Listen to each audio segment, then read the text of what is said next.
Interesting verse in Hebrews 12. I'll just go quickly to Hebrews chapter 12.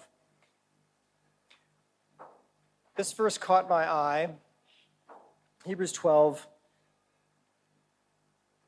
I'll start reading verses 1 through 3, but it's really verse 3 that really I want to focus on. Therefore, since we are surrounded by so great a cloud of witnesses, let us also lay aside every weight and sin which clings so closely. And let us run with endurance the race that is set before us, looking to Jesus, the founder and perfecter of our faith, who for the joy that was set before him endured the cross, despising the shame, and is seated at the right hand of the throne of God. Consider him who endured from sinners such hostility against himself, so that you may not grow weary or faint-hearted. When we speak about healthcare, we often encounter burnout. And so part of the anti-burnout program is to consider him who endured from sinners such hostility against himself. And you will not grow weary or faint-hearted. That's a powerful promise. So as I read the scriptures, I look to see, where did Jesus encounter hostility? And I want to go to Luke chapter 8, which is the story of Jairus and his daughter.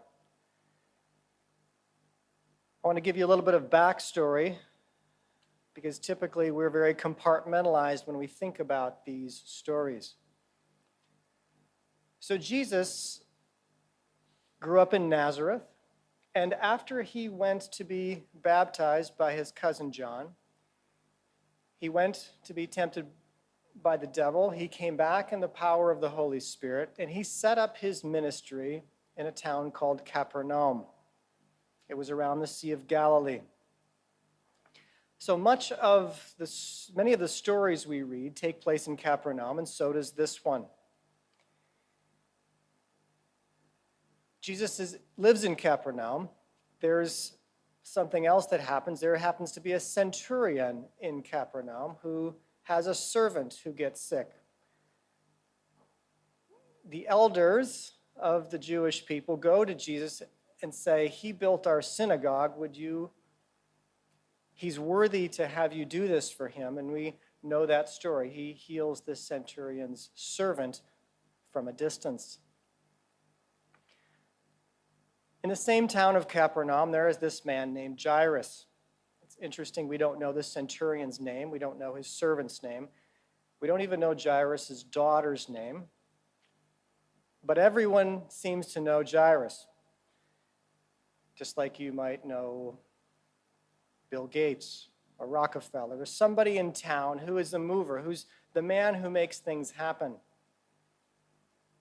Now, he is not one of the Pharisees or the scribes. He's not in the religious sector, but the religious and educational sector is all mixed in this society.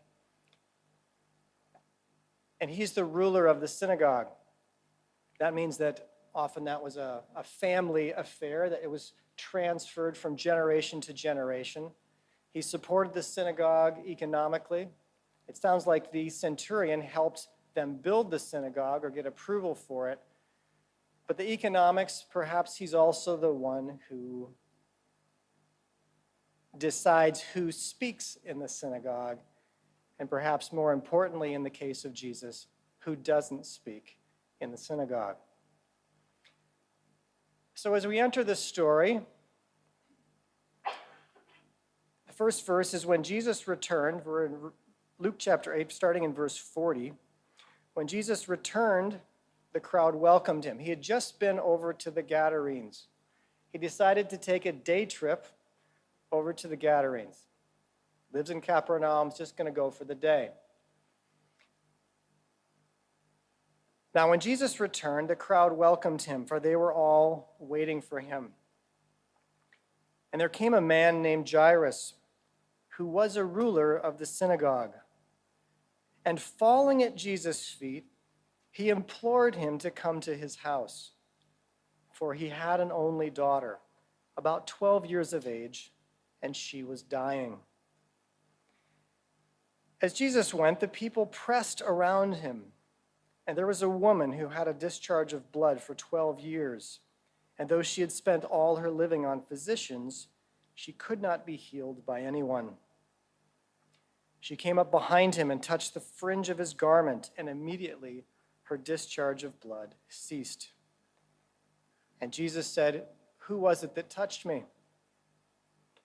When all denied it, Peter said, "Master, the crowds surround you and are pressing in on you." But Jesus said, "Someone touched me, for I perceive that power has gone out from me." And when the woman saw that she was not hidden, she came trembling, and falling down before him, declared in the presence of all the people that she had touched him and how she had been immediately healed. And he said to her, "Daughter, your faith has made you well. Go in peace." While he was still speaking, someone from the ruler's house came and said, "Your daughter is dead. Do not trouble the teacher anymore." But Jesus, on hearing this, answered him, "Do not fear, only believe, and she will be well." And when he came to the house, he allowed no one to enter with him except Peter and John and James and the father and mother of the child. And all were weeping and mourning for her. But he said, "Do not weep, for she's not dead, but she's sleeping." And they laughed at him, knowing that she was dead. But taking her by the hand, he called, saying, "Child, arise." And her spirit returned, and she got up at once. And he directed that something should be given her to eat. And her parents were amazed, but he charged them to tell no one what had happened. Wow. So often we read this passage and we focus on the woman touching the hem of his garment, the fringe of his garment. That seems to be the most powerful part of this story. But I want to exclude that. I want to focus on who is Jairus and what is happening in this dynamic, and what can we learn about Jesus. Last night we learned that he covers the shame of the woman caught in adultery. He moves the attention off of her onto himself as he kneels on the ground.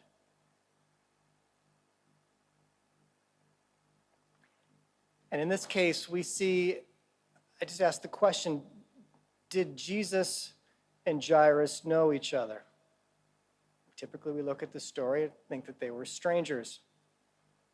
Well, I want to encourage you as you read these passages to ask questions like that. Because what I'm going to tell you is the way I see it. It may or may not be the way that you see it or the way God shows it to you, but I think God enjoys when we take Scripture, which is often cryptic, and we try to build a story around it. What are the motivations of these people? And particularly, are they anything like me? Because if we can find that sometimes they're like us, we can build a connection and we can empathize and we can also appreciate more what was happening. Well, I don't know that they had had words together, but obviously we know that Jairus knew about Jesus. Everyone in the whole area, the whole region knew about Jesus. And probably Jesus, at least early on in his ministry, had spoken in their synagogue. But I submit to you that recently he had not been invited to speak in that synagogue, that the tide was turning, that Jesus was claiming a new kingdom, that the kingdom of God, up until this point, had to go through the priesthood. That was how you got forgiveness of sins. This was how the religious and economic system worked. You needed forgiveness, you needed to take an animal, you needed to go to the priest. So someone claiming that he could forgive sins without that is a serious intrusion on your way of life.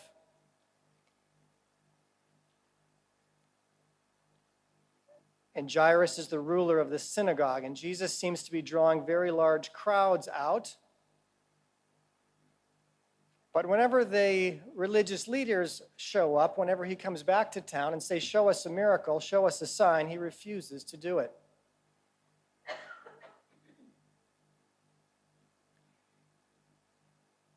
But here's another question for you. Jairus' daughter is sick, and while he's talking with Jesus, we learn that she has died. Was she sick yesterday? We're all in healthcare. What are the chances that she was sick yesterday? Reasonable. A couple of days ago? Probably. Why only at this time is Jairus there at this lake waiting for him to come? What is the hesitancy? What is restraining him? It's a good question. What if it's his social circle? What restrains you sometimes from doing what you feel you need to do? Is it your social circle? Because the religious leaders, the scribes, the Pharisees, who know what the Messiah is supposed to look like and act like, they're saying this is not the Messiah. In fact, we don't want a Messiah like this.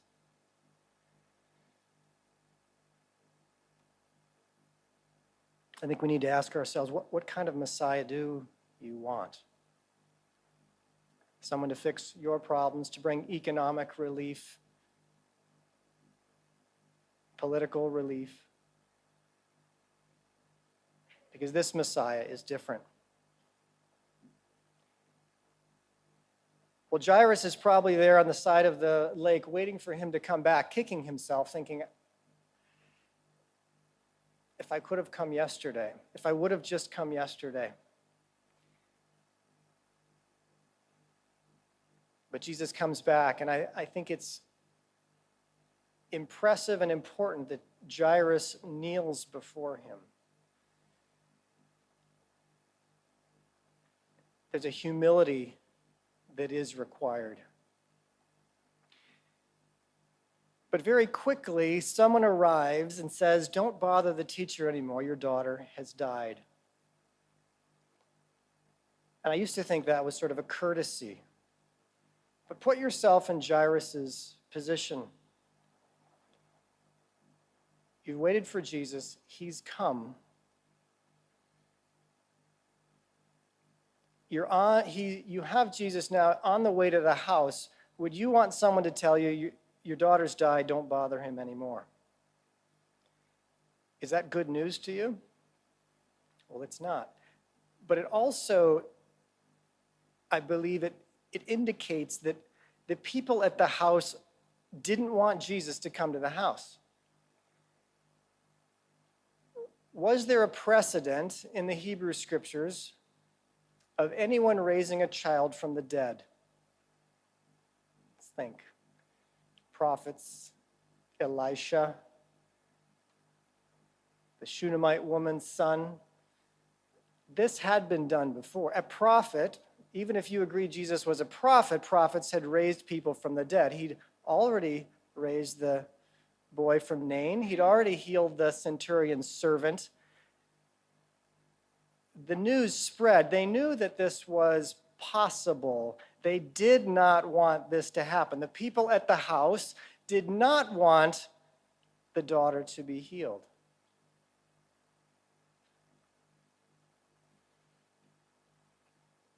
So Jesus now says, "Look, your daughter will be made well. Let's go."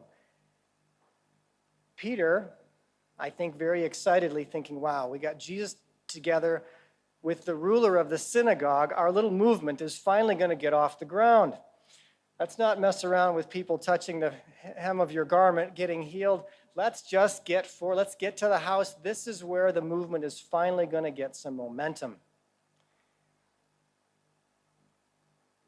And they arrive at the house, and you see the mourning and the wailing going on. The daughter has died. And Jesus says something fascinating. He says, "Stop weeping. She's not dead. She's only asleep." And I asked myself, now, why would he have said that? Did he have to say anything at all? Or could he have said, "You guys want to see a miracle? Come get a load of this. Let me show you what this really looks like." So why does he say that she's sleeping? I think there are a couple of reasons. But one interesting reason is that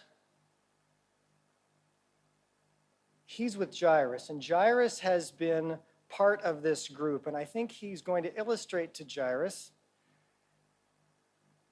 that these are not his friends, that they actually don't care about him or his daughter. Because if someone walked into your house, a man who had raised the dead, and said, "She's not dead, she's sleeping," anyone who loved you or loved your family would jump at that hope. You're kidding. Oh, that's wonderful news. The fact that they laugh, Jesus is showing Jairus their hearts. Jairus, they don't care about you or your daughter. In fact, they don't want her to be healed. You see, Jairus was a synagogue ruler. What are the chances he had at least one physician in that crowd? Pretty good. You're a wealthy man, that's when the physicians are going to show up. In fact, I believe he had more than one, which is why they were so convinced that the girl was dead, that they could laugh, because they had pronounced her dead. I think most of the lay people would probably say, well, I think she was dead, but you could probably sway one of the lay people, but the doctors would know that she was dead, and they would be the ones laughing. Jesus didn't have to say anything, but he did. And I believe he also said this because when she's raised from the dead, he's giving them a reason not to believe. We think Jesus is always putting pressure and going to coerce us to believe. He's always giving us a way out. When she's raised from the dead, if you don't want to believe, you can say she was sleeping. But then you're going to have to take some humility with your medical diagnosis, won't you? But you've got a way out. You don't want to believe in me? Your option. That's your option. If you don't want a Messiah like this, you don't want a Messiah with a heart like this, I'm going to give you a way out.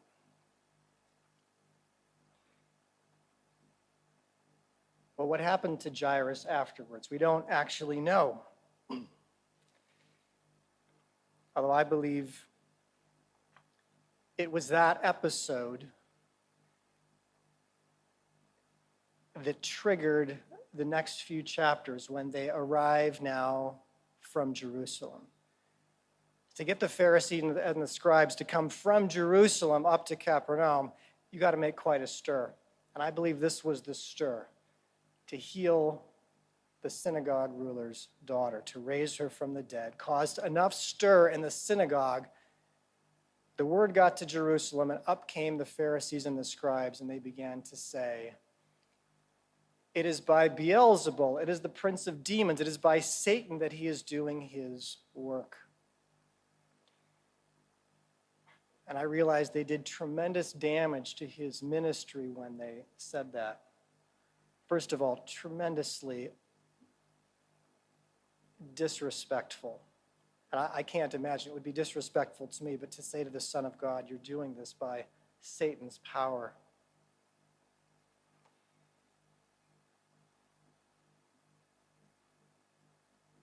But they would do anything to try to keep him down, to try to keep him back. And so now it's interesting that now if you had been healed by Jesus, how do you feel about telling anybody about it? Since the Pharisees are saying he's healing by Satan's power, now it kind of puts a tarnish on the good that has happened to you. It's confusion that they have sown into the ranks. And it's as if all the professors of Harvard and Stanford and all the pastors all got together and said, this man is not the real deal. They did tremendous damage to his ministry. In fact, this is going to be the people that ultimately are going to incite the crowd against him.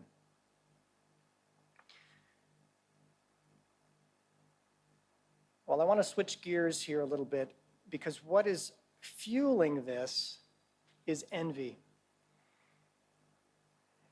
And envy is one of those things that's often hidden. And as I looked back in my life, the first time that I remember, I was in my early teens, I think, and I decided I wanted to build a trap, a wild animal trap to catch live animals in the woods. So I went to the library and I checked out a book. And I went home and with very little attention to detail, I put together sort of a box out of sticks that had a door that would close when the animal ate the carrot. And I put it out in the woods. And nothing happened. And I checked the next day and nothing happened. And I changed from a carrot to some celery and nothing happened. And then some lettuce and trying to get a rabbit or squirrel or something to go into my trap, and built a whole salad in there to try to entice some little animal with radishes, and nothing would enter my trap. Well, my older brother decided that he was going to build a trap, and he, with a little more attention to detail, he built a box that was, well, it had sleek lines, and it looked a lot nicer than my trap. And he put it out in the woods. And as I pondered that, I just felt that I really didn't want him to catch anything in his trap because I had been trying for a week. And so I went out and I tripped the trap and the door closed and I ran away. And I slept well that night knowing he would not catch an animal in his trap.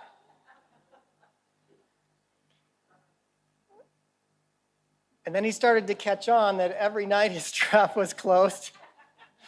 I decided I just better put my handprints on it so the animals would smell it and stay away from his trap. Neither of us ended up catching anything. What was driving that? That was, as I think about that, what made me want to make sure that he did not have anything that I couldn't have.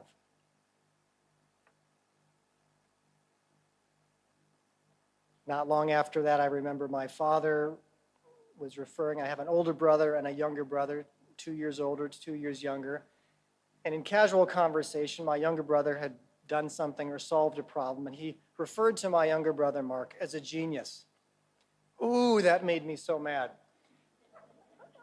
And my older brother and I were both incensed by this. We got very little remarks or attention, positive attention from my dad, so this was a big deal. And thinking of how could we destroy him? How could we make sure that it's amazing how my young mind grasped, I didn't want him to have something if I couldn't have it. Well, fast forward to residency. I was convinced that it would be all one big happy family once I got into neurosurgery residency. Finally, a group of people who all had my back, who were all behind me, who all wanted me to succeed. How naive I was. We were up all night checking scans, running for traumas. And I remember one of the chief residents really didn't like me and presented to the residency director that I had forgotten to check a scan and the patient had a post-op hematoma, had to be taken back to surgery. And I was so thankful. The residency director said, well, whose patient was it? Who operated on the patient? And he said, well, I did. He said, well, why didn't you check the scan?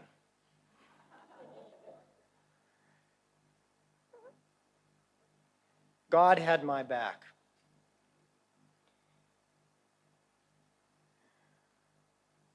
But even out of residency, getting my first job, I was doubly trained.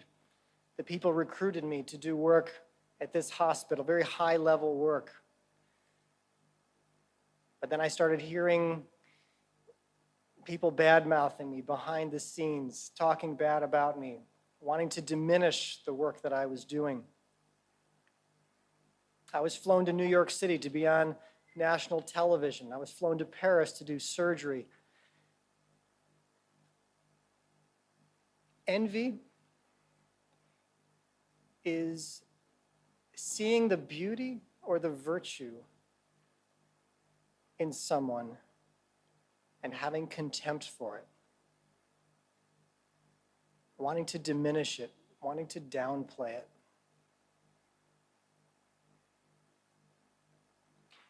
Envy actually means, it comes from invidia, the Latin, invidia, to look in.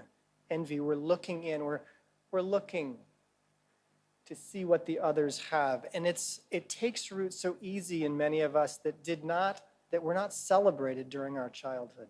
We were not given specialness. We were one of the kids, perhaps.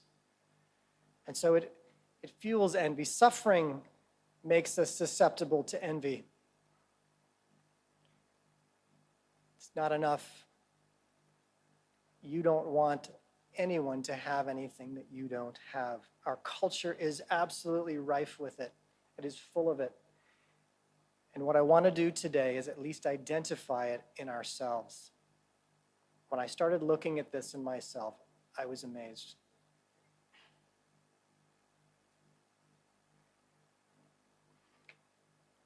I finally had a chief of neurosurgery. He actually recruited me to San Diego. And then for some reason, I wasn't playing along with the game, and he turned against me. And I couldn't really understand exactly why. And one of the physician's assistants asked him, why are you so angry? Why are you so negative about David? He said, I don't know. I just hate his hair.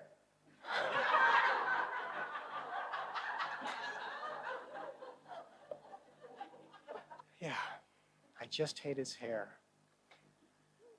Although ironically, they say in Facebook, 1/3 of the people come away from a Facebook encounter with a negative overall attitude.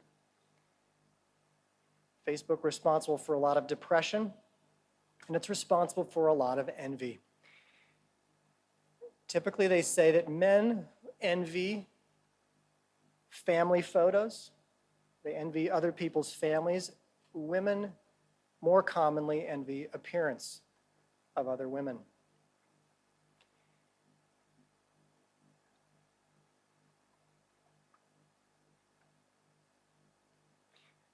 I wonder, have you seen someone's happiness and not been happy for them?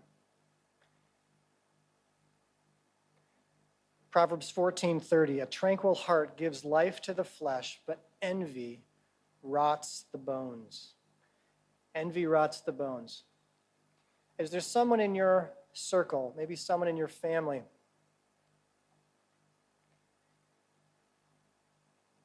that you've struggled with their success, with being happy for them, with praising them?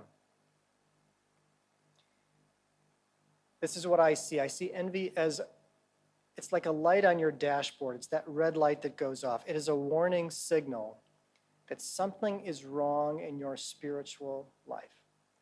Something is out of balance in your spiritual life. It comes subtly. It just flies under the radar. We're so used to it. But if you don't attend to that red light. The fruit of envy is resentment. And resentment will steal all the joy from your life. Our culture, especially our medical healthcare culture, is built on comparison and competition to get into these schools, to succeed in these schools, to get the grades, to get the marks.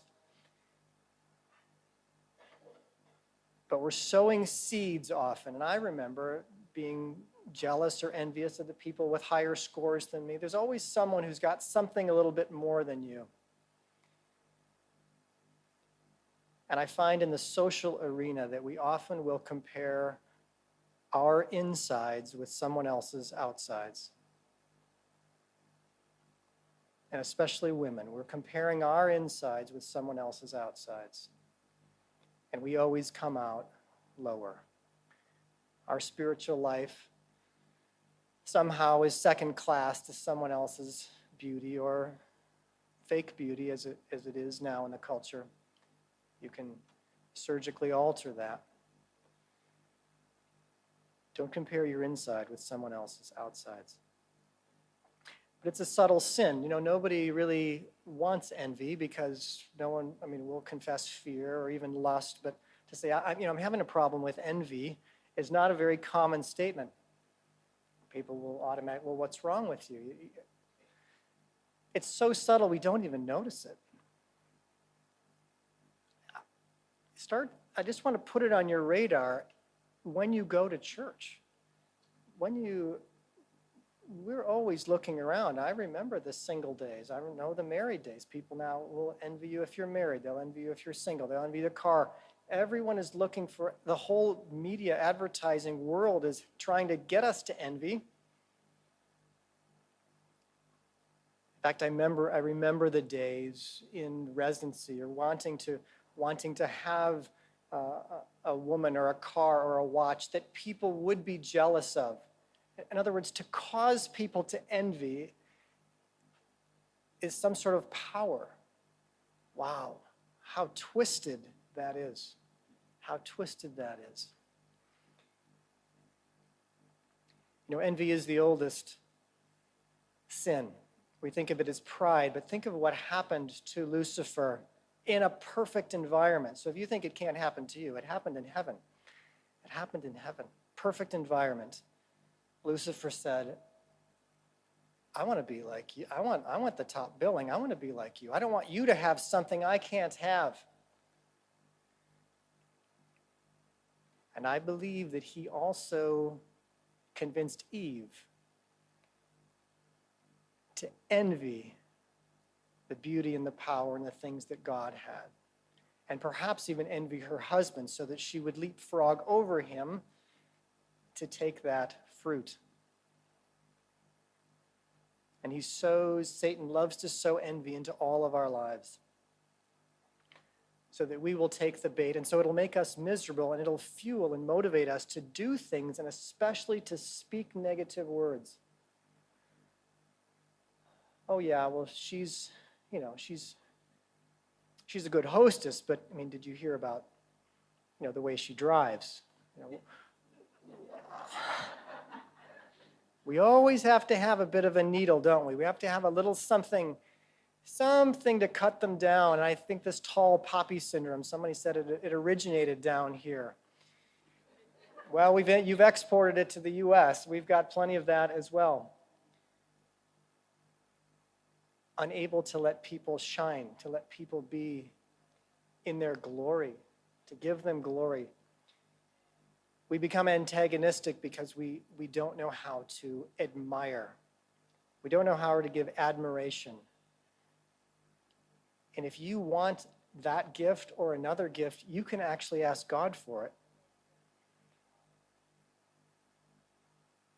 There's something about admiring something, and I want to encourage us today. We're going to take some quiet time,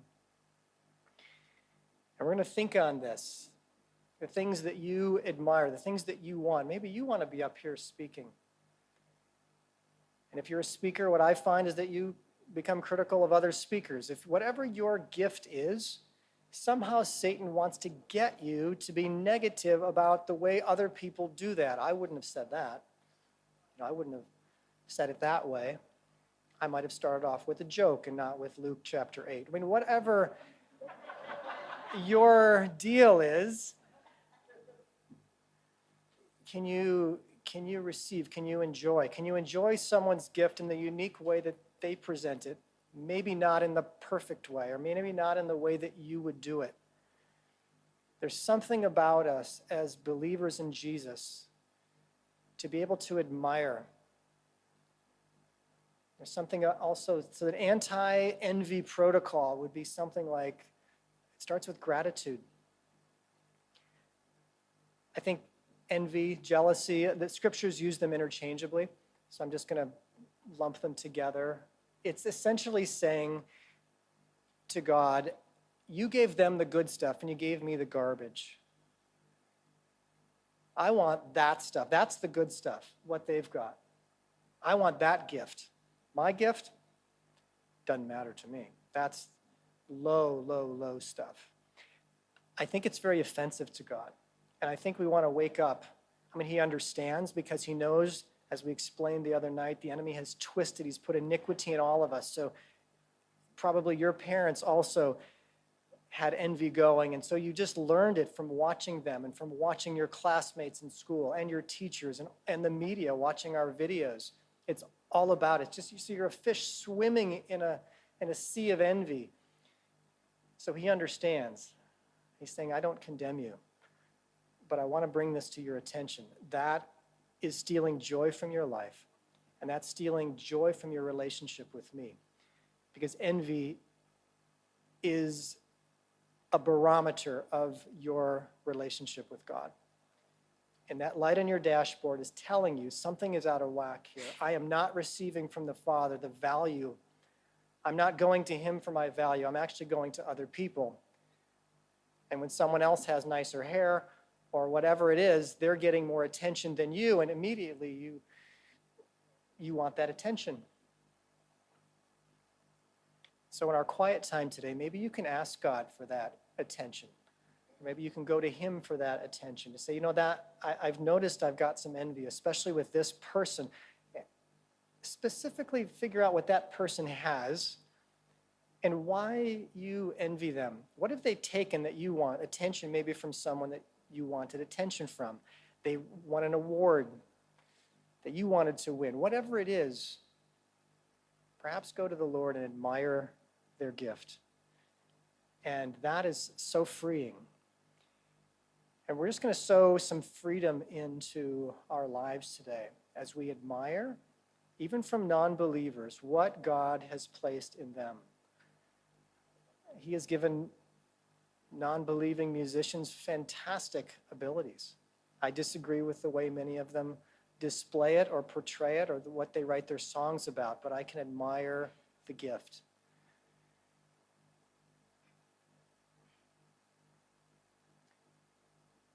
I think it just gives joy to the Lord because something about envy also says, I define my world by scarcity. There's only so much. And if I don't get my bit, God does not have enough to go around. So I am going to be scratching and clawing for every bit of attention, every bit of money, whatever, I'm going to need it. I am a product of scarcity. I've got news for you. We are in a culture of abundance. There is abundance. And you need to go and ask for what you want. Ask for what you need. And if you're not getting, and the light on your dashboard is going off with this envy, then press into that. That's showing you something very gently about your heart. My heart is not pure. Or I just have this twisted view of life. I'm seeing things wrongly. There is enough to go around. I do have special gifts. And I hope that as you visited the prayer room, some of you have ignited some of your gifts. People have called them out of you. And if that hasn't happened this weekend, then seek it out. Ask somebody, what are my gifts? So that they can encourage you in your gifts, and we don't have to want what someone else has.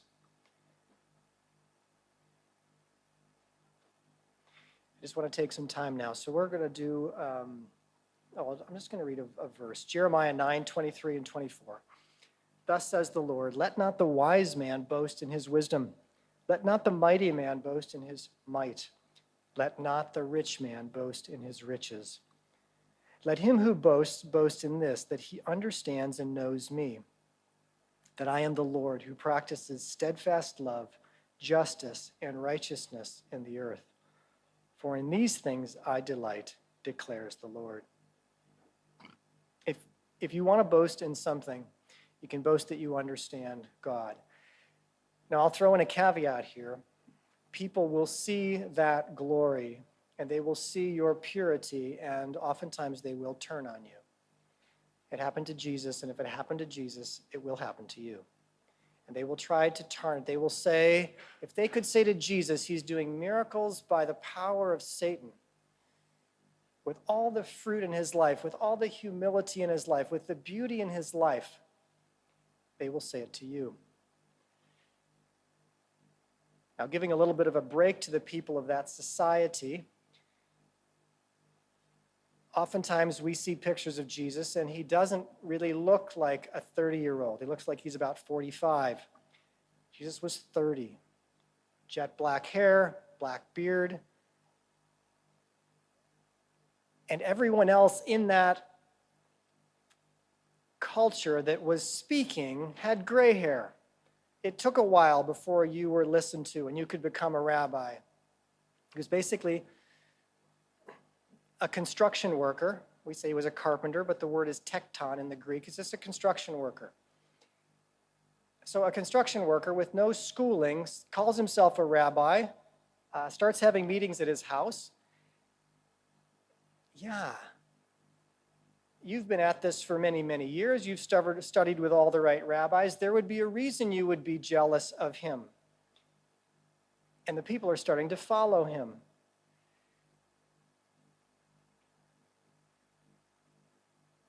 For some reason, in the Father's wisdom, he chose Jesus to start his ministry at 30 and not at 50 so he would fit in. He was offensive. He was offensive. He was not deferring to them. He was not giving them all of the respect that they were used to for their education level, because he was actually correcting them. He was correct. He was right. But culturally, he was offensive. Can you handle some cultural offense? Can you handle some younger doctors, younger nurses coming along and maybe stealing some thunder from you, maybe taking some attention from you? I want to spend some time. There's something about offense that to really move into faith, offenses will come, and we have to know how to deal with them, how to deal with our envy, how to go to God with that, how to even say, ouch, this hurt, Father. Would you help me? I'm feeling this pain. We just want to spend some time now. We'll just do some silence. Worship is also a anti-envy, to really worship God. If you're not someone who lifts your hands in the air, you may want to try that. If you've got a problem with envy, there's something about real worship and using your physical body that actually helps to engage your position in the world. Being able to bless others in admiration, to give gratitude. Here's a confession you may try. Forgive me for my inability. Let's just, even together, we can say this. Forgive me, Father, for my inability to bless other people's happiness.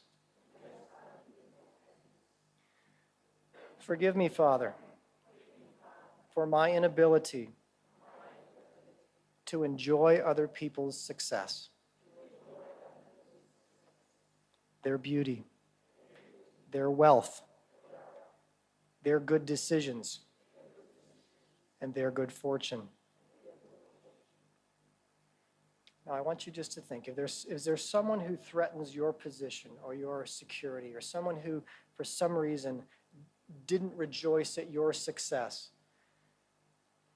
let's just do some work with the Father. Let's make some lists of even some people who at church or whatever, and let's just start blessing. One of the antidotes to this is to bring the love of Christ between you and people either who don't bless your success or whose success that you are having trouble blessing. Just bringing the love of Christ and his admiration and calling out and blessing their relationships, their health, their wealth, whatever it is you need to do to be free of this curse, this joy robber in your life.